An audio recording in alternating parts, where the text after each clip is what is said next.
Awesome. Okay. Yeah. Okay, so we're here and we're going to start. And the way this works, Jessica, is this is Wealth Edit Wednesday, where every Wednesday we interview just a brave and interesting woman that we think could add value to our membership just through her story. And so this week it's been great because you just found out that you won the Pivot Fund. And so we moved our program, our regularly scheduled programming, to include that because we just wanted to hear your story and share it because, and for those of you who are on this call, we received like 194 applications from across the country. So we said, this is going to be a Southeastern winner. And people still were like, we just want to apply. And which is good because it shows that there's interest in this. But we narrowed it down. Jessica, we're in Birmingham. Jessica was our only Birmingham contingent in there. And we're just so excited that she did such a good job of sharing her story, sharing her pivot. And so we just wanted for you to just tell us about your background. Tell us about Neowaste, and then why you applied for the Pivot Fund, and then what you're going to do with the money would be really helpful. Sure. Well, of course, I have to start out by thanking all of the female founders who made the Pivot Fund even a possibility. When I first read the announcement about this, I just thought, wow, this is something that one day I truly hope to be able to be a part of myself from the other end. So please keep me in mind for future opportunities. Once we're off the ground running and have some revenue coming in, we would love to participate. So a little bit about my background. So I am not a scientist. I'm not an engineer. I am the only non-engineer with our team of people at Neowaste. My undergrad degree is in political science, which led me into grant writing, and that somehow led into an assignment with a tire recycling company. And that was my first entry point. I never thought about waste management as a business opportunity.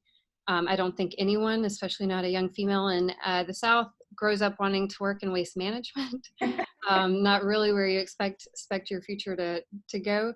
But it has truly been, I couldn't have picked a better industry really because it has gone through such a transformation over the last 10 years. And it was probably one of the last really big industries that had not had much innovation since the beginning of human history. I tell people all the time, in the beginning of human history, people were burying their waste in a hole in the ground.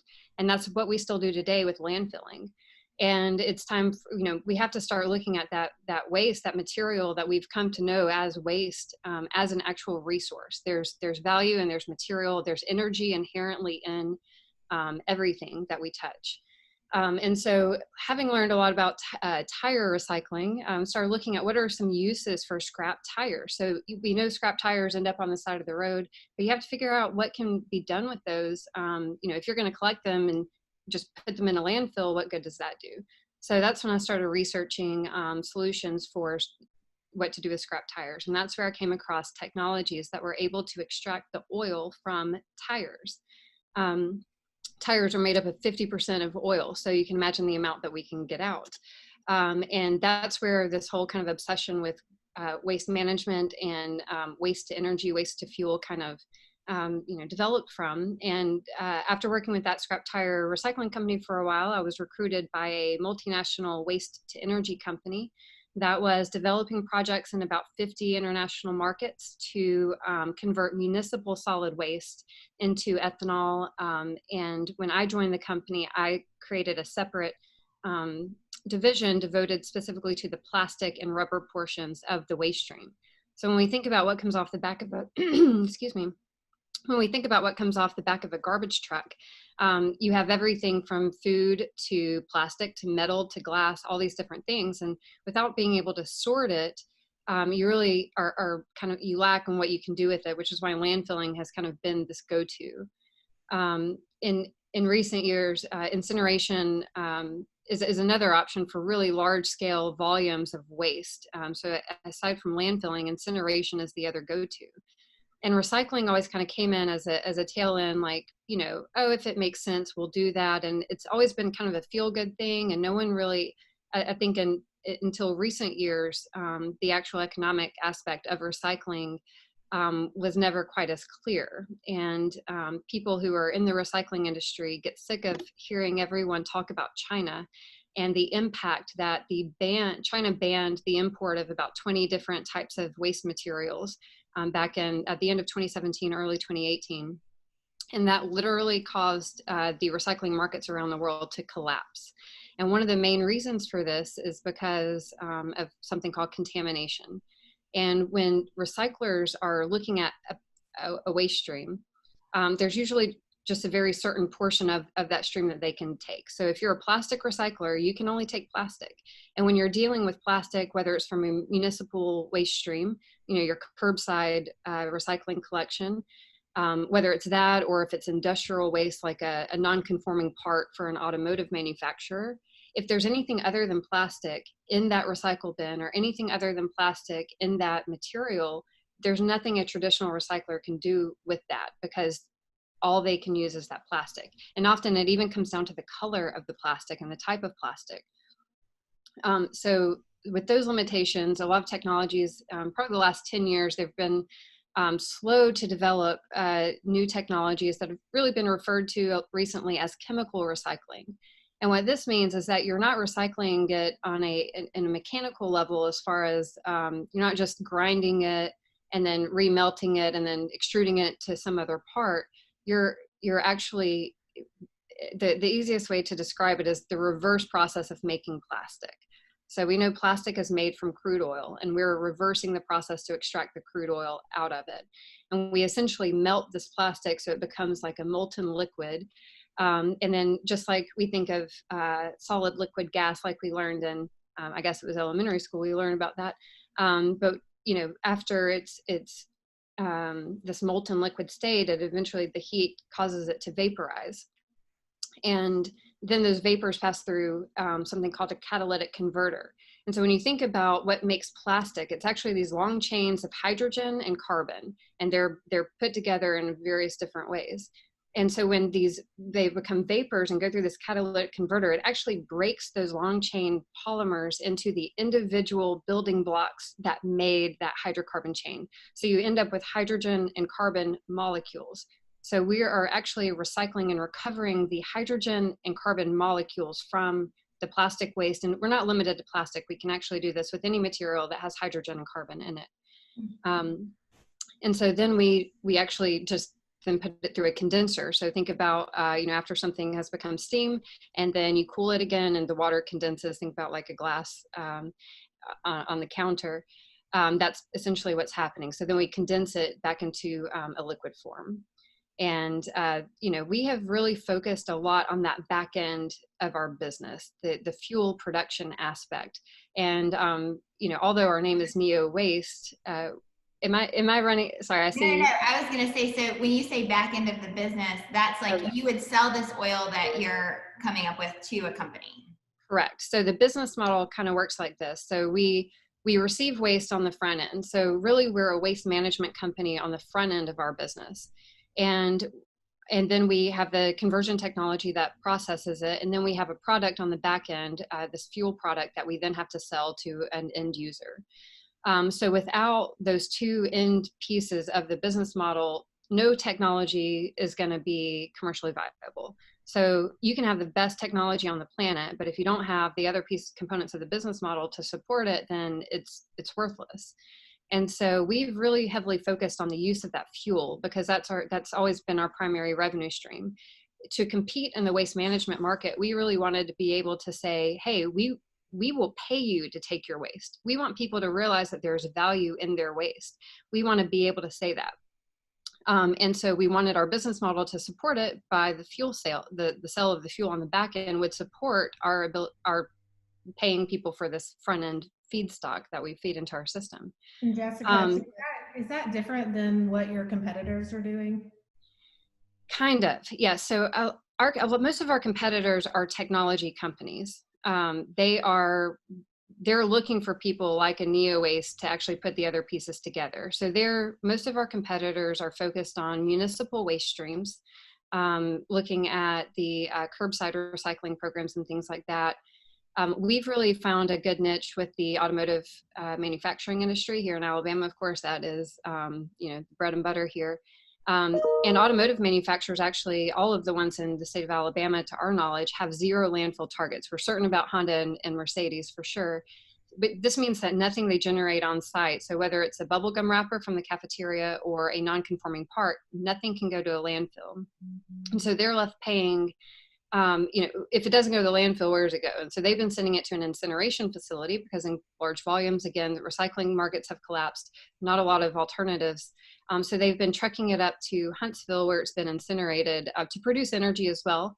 But there's a lot of inefficiencies and environmental considerations with incineration facilities, and it costs them a lot to transport the waste all the way there. And then, 50% of all waste management costs comes down to transportation. Mm-hmm. And so one thing we're trying to do is decentralize that. So we're moving fuel. We want to move fuel, not the waste. So we want to put small units, centrally located, decentralized and smaller capacities in a neighborhood, for example, or if it's just one dedicated to a large manufacturing company or something like that, so that we're actually going to the waste instead of having to bring the waste to us.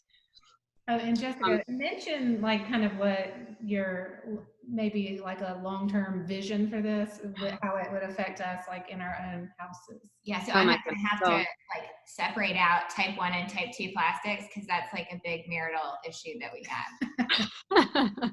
Well, see, the issue with having people sort their waste is there's always going to be contamination. So you can do the best job that you want on recycling, but the second that you sit it on that curb, if someone drives by and puts a can in it or a piece of paper, then that's going to end up at the landfill. There's nothing the recycler will take it, look at it, deem it contaminated, and not just what you have, but anything else that was put with that will be deemed contaminated and can't be recycled. So there has to be a solution that doesn't require pre-sorting, and that's where chemical recycling really comes into play. And our long-term vision is pretty out there, but it gives us something to like keep in mind and work towards always. And that's really, we think about computers and how they were once these massive, units that took up a whole building.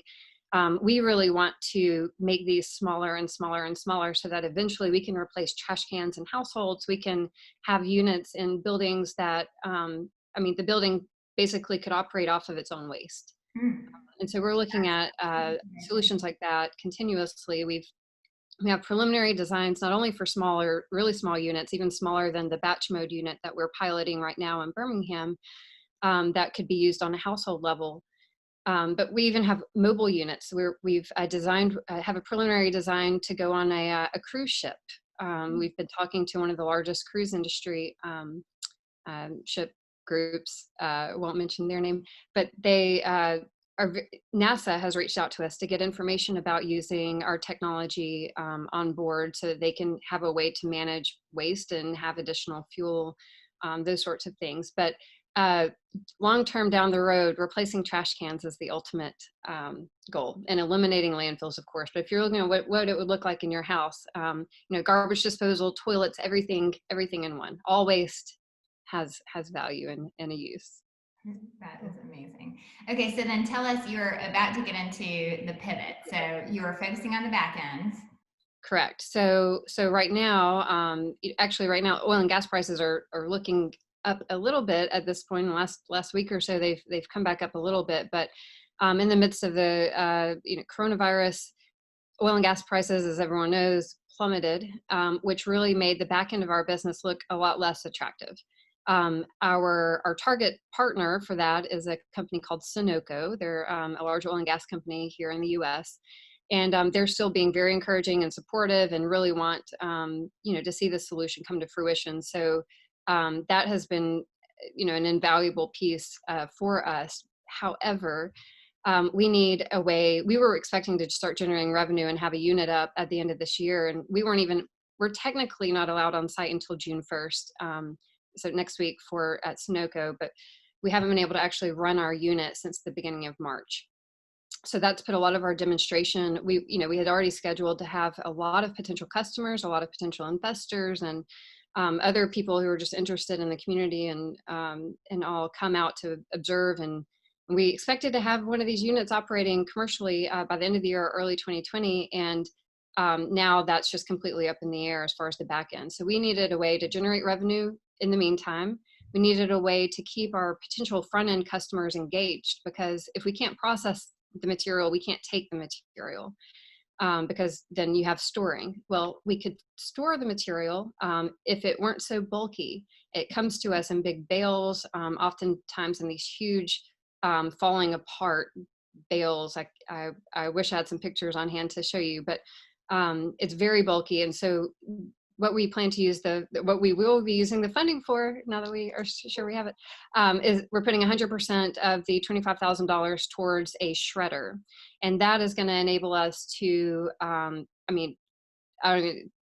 quadruple isn't even enough to say our capacity for going ahead and accepting materials. Keeping those customers engaged is really the biggest, I think, benefit of having the shredder. I mean, being able to generate revenue and store it is great, but to be able to keep all of these potential front-end feedstock suppliers, these people who are giving us the waste to process, to keep them engaged is really the main goal here. And of course, generating a little revenue in the interim won't hurt to make ends meet and get us back to the point where we can be on track on the fuel side. So we're literally pivoting from our back-end customer to our front-end customer. So I don't know how much more literal of a pivot you could get. Well, this is perfect. And I'm really, we're so happy for you. And it was, you did just a really nice job through and through, and defining what your pivot was, telling us what you would use the money for. It was a very good story. And we love seeing, because also trash has been considered a business that's like, kind of for like seedier individuals, to be honest, so it's kind of someone who you deal with those anyways. Yeah. So, but it's nice to see a female in Alabama just kind of taking this on. So tell us a little bit about the name. Well, a new way to view waste is really the way I describe Neowaste. It was a big toss up whether to focus on the fuel side or the waste side. And, when it came down to it, we really focused on, wanted a name to kind of encompass what we're really about, underneath. And that's really just looking at waste a very different way, going from seeing it as something that you can throw on the ground to something that is a very valuable resources in many ways. Mm-hmm. I wish there was something a little bit more exciting about the name, but I'm not a huge fan of the Matrix. People think I'm a Matrix fan. We need to get a t-shirt. We need to get a t-shirt. Oh, we have t-shirts. We have t-shirts for you. Yeah, sure. We'll get those in the mail. Well, I have one more question. Okay, so we talk about money here. That's what we do. So kind of give us your journey, like anything you would say as someone who started a business, kind of navigated through, any money tips for people that might be in a similar situation, or things you've learned, or things that you felt like you did well or poorly? Oh gosh, did a lot of things poorly. Starting out, I just kept thinking, we'll get an investor. The second that we have, feedstock supply agreement, someone will put money in so we can build one of these units. Oh, well, that wasn't enough. So the second we get a commitment from someone to buy our fuel, we'll get the financing to build one of these things. No, did not happen that way. We have really focused, so money. I had a regular job before I branched out into this. And so it was 2018. It was December of 2017, probably, when I finally was like, okay, I've got to quit my full-time job to put everything into this new opportunity. And it's a huge leap. I did not have any savings to pull from. That's the first mistake. Number two, I had no banking relationships. I had a personal banking account. I've never had a business banking account. I've never had a relationship with a banker. I would say that would be my first piece of advice, is to find a good banker, like before a lawyer, before anything else. I think that was probably has been the most important relationship that I've cultivated during this time. To be able to get a line of credit, to be able to buy the unit that we're now using for piloting. Being in the startup scene and not being a software company also changes things. So, when I knew everything. I know a lot about startups and financing and funding rounds and things like that, but it's not quite applicable in the same way. This isn't necessarily seen as a high growth, fast growing kind of thing, because there's a lot of milestones you have to reach. And we've, had we had funding day one, so had we had $50,000 to draw from day one, I wouldn't have known what to do with it, because I also didn't have someone to advise me on where I needed to focus this money. At first I thought, okay, I need to hire someone to do social media and website. Like, that was, in my mind, that was the first thing I needed to do. Someone convinced me to just go ahead and try to build it myself, which I did, thanks to Wix and their website builder.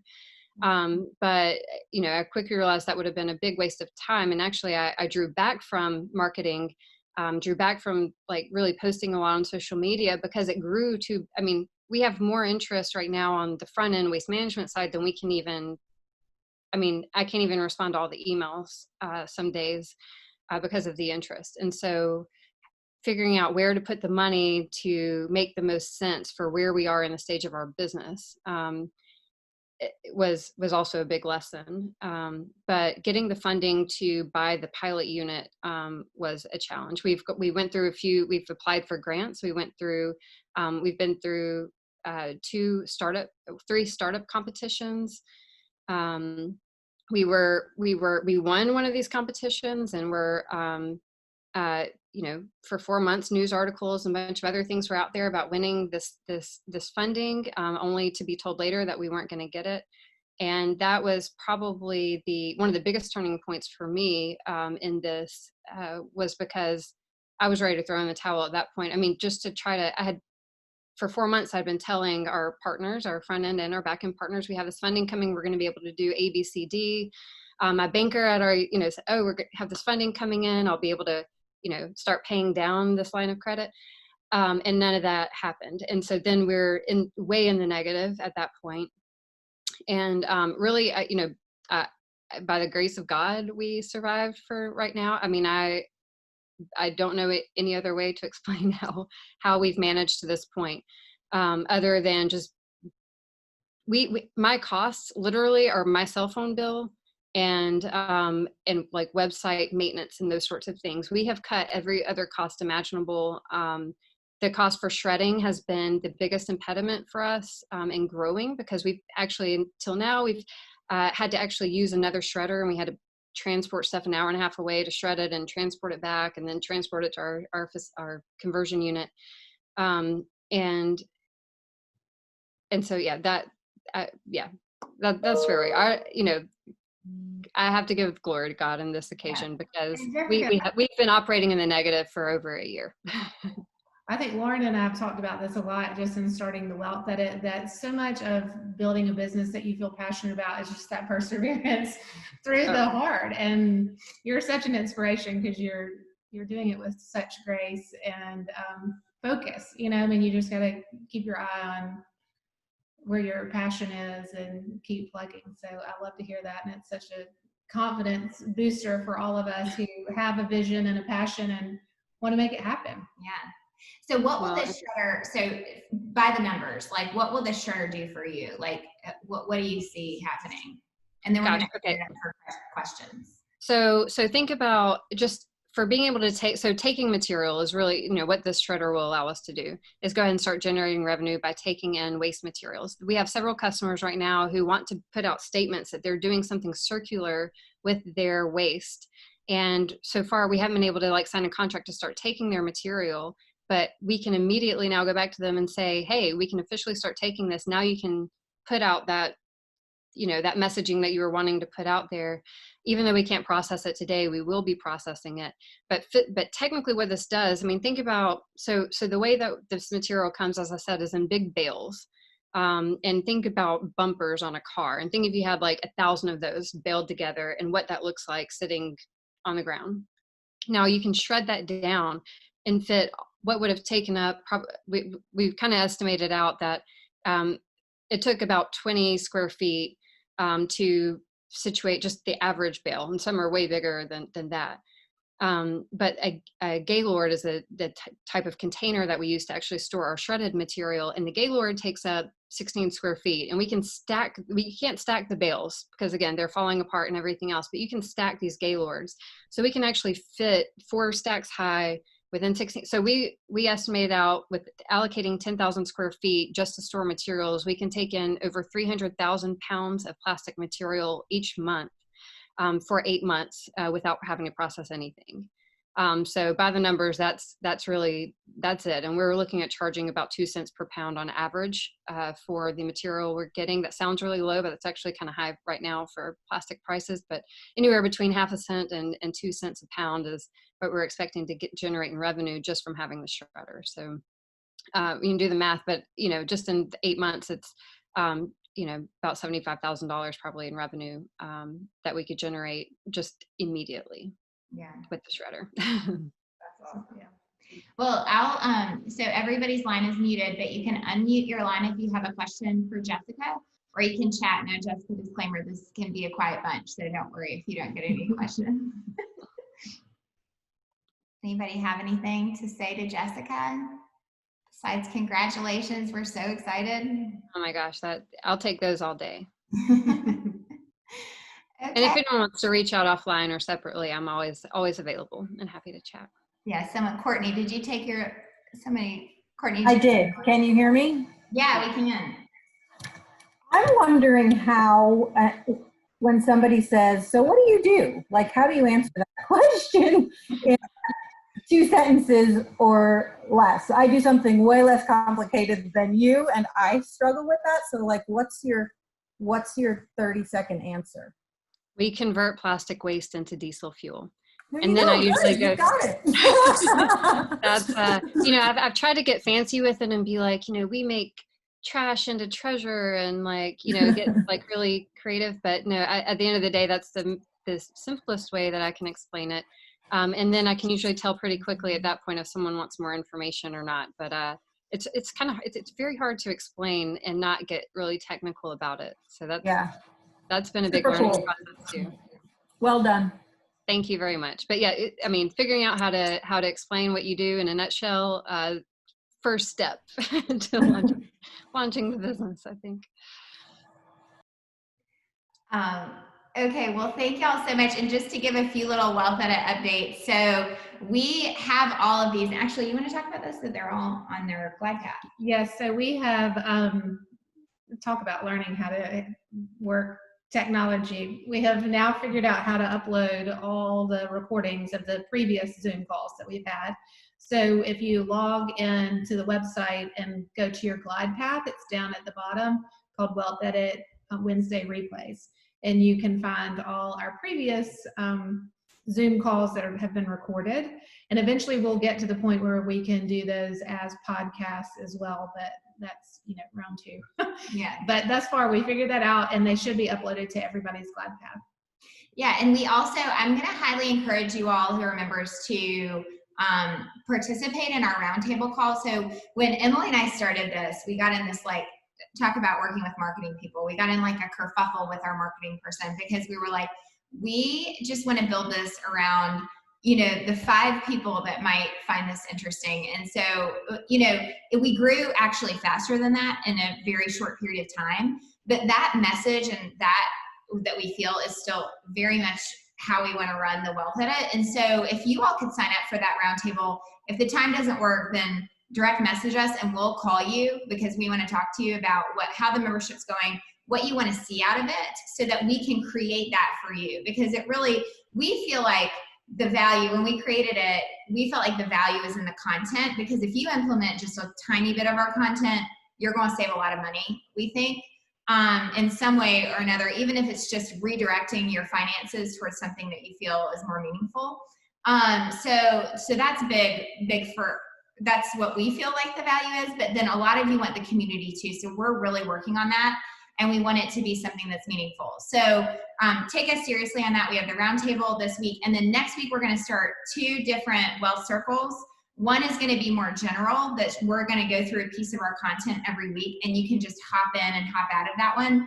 The other one is going to be on the financial minimalism course, where we're just going to take a certain amount of people. If there's more interest in that, then we'll do another group. But our intention is to keep those groups pretty small, so that you can actually meaningfully connect. So those are just a few updates, but Jessica, we're so excited to have you as a part of our community. And so thank you so much. And we can't wait to see our Pivot Fund shredder. I know, we'll need a picture to post. Oh, you're muted. You're muted now. I want y'all to come out and see the shredder, and then y'all have to come down and actually see the material go through the system. I'd love to have you out. We'll do it. That's awesome. That. All right. Well, thank you so much. Thanks everybody. Thank you all so much for having me and for the opportunity. Sure.